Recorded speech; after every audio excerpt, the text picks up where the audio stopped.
Halloween has many movies, but few capture its true twisted spirit like Trick or Treat, 2007. Directed by Michael Dougherty, this horror anthology didn't just honor Halloween, it became its beating, pumpkin-shaped heart. The movie blends urban legends, blood, humor, and tradition into something both nostalgic and terrifying. But behind those jack-o'-lanterns and costumes lie secrets most fans never hear. So grab your candy and keep your door open, because here are 15 weird and shocking facts about Trick or Treat that will make you see Halloween night in a whole new, sinister light. The movie was buried for 2 years. Trick or Treat was completed in 2007, but Warner Brothers delayed its release for 2 full years without any clear reason. Some say it was because Saw was dominating Halloween horror at the time, while others claim executives didn't get its strange structure. It finally crept out in 2009, straight to video, yet went on to become a cult legend. The irony? The studio that doubted it created one of Halloween's most beloved horror films ever. The whole film happened in one night, but shot over weeks, although the story takes place over one Halloween night. Filming stretched over 6 intense weeks in Canada. The crew shot in the dead of winter, enduring freezing nights while pretending it was a crisp October evening. Actors' frosty breath, you see. Not CGI, that's real cold air. The pumpkins had to be replaced constantly because they kept freezing solid. Sam was inspired by a creepy cartoon short, The Iconic Pumpkin-Headed Child. Sam actually started in Dougherty's 1996 animated short called Season's Greetings. Same design, same orange pajamas, same stitched sack mask. When Dougherty turned it into a feature film, he upgraded Sam from a cute little menace into the spirit of Halloween itself. He's not just a trick-or-treater, he's the judge of Halloween tradition. Each story secretly connects through Sam. You might think, Trick or Treat is 5 separate stories, but Sam appears in every one of them watching. He's often hiding in the background, standing on a street, crossing the road, or quietly staring from the shadows.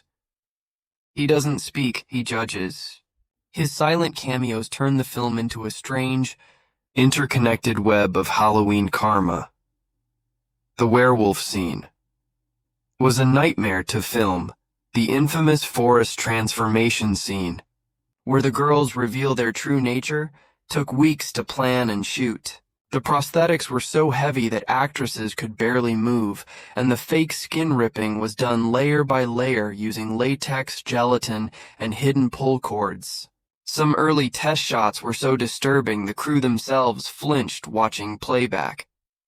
The jack-o'-lantern fire was totally real. When you see the glowing, fiery jack-o'-lanterns lighting up porches, those flames weren't fake. The effects team actually lit hundreds of real pumpkins, filling the air with the smell of burning gourds. It was so intense that fire marshals had to supervise every scene.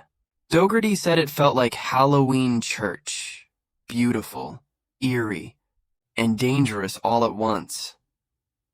Anna Paquin didn't know the twist until the end. When Anna Paquin joined the cast as Laurie, she didn't fully know that her character was a werewolf. Dougherty kept it secret to capture real innocence and nervousness in her early scenes. When she finally read the twist, she reportedly laughed and said, "Oh, that's wicked. That's one way to hide a monster from the actress herself." The bus scene has a dark, real life vibe. The story of the bus massacre of the Special Kids was inspired by old urban legends Dougherty heard as a child. The idea of adults disposing of problem children echoes chillingly real tales from past decades. He turned that disturbing rumor into a supernatural revenge story where Halloween justice finds everyone, even years later. Sam's lollipop weapon was a last-minute creation, the half-bitten, razor-sharp lollipop blade wasn't part of the original concept. During shooting, Dougherty thought Sam needed something iconic, simple yet terrifying. The props team quickly designed the broken candy as a symbol, sweet on one side, deadly on the other. That single prop became the image of the film. Innocence turned lethal. The town's name is never mentioned. We never actually learn the name of the town where Trick or Treat takes place. It feels like Anywhere, USA, a mix of small-town charm and hidden horror. Dougherty did this intentionally so viewers could imagine it being their neighborhood. The quiet streets, the decorations, the secrets, all could be just down your block. The movie uses real Halloween traditions. Every story ties into a genuine Halloween custom. Don't blow out a jack-o'-lantern. Always hand out candy, respect the dead, and check your treats. Dougherty called it a Halloween rulebook. The idea was simple. Those who break the old traditions get punished.